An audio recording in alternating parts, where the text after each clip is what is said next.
Today we're going to talk about how to change a blade on any of our knife holders, Performance Series knife holders, or any of the knife holders. So there's some critical things that we look at to ensure that we have proper run out on the knife holder.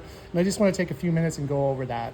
So this is a standard class 2 automatic cartridge, and we've already got the blade off and the blade clamp off here. This is a blade hub, and what's critical is when you take that off and get ready to put a new blade on there, we want to make sure this surface is clean. So if I look at this surface here, it's kind of tacky and it has some material on there. So I want to clean that up. Well, one of the items that I'll use is just a light lubricating oil. This is some Starrett M1 lubricating spray. And then the other tools that we'll use is like some standard Scotch-Brite, a rag or a towel to make sure that we have that clean. And so we want to clean that surface up before we put the mating blade on there to ensure that those surfaces are clean. So we're going to take the time to clean this up. Okay, we're going to go around, clean that surface there, clean that up really well, just like that. And then we'll wipe that down. So I just took a little bit of Starrett spray and clean that surface up. Same thing with that register surface there. We want to make sure that that's nice and clean.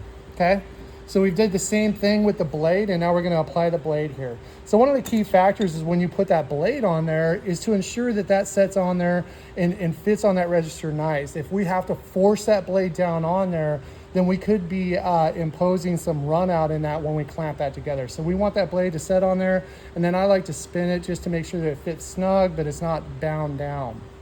And now we're going to do the same thing. We clean the blade clamp, make sure the surface is nice and clean on this, and we're going to set this up on the cartridge to lock that together. So all of our blade clamps have the bayonet style locking mechanism, so you can drop that down and then rotate that over to lock that blade in.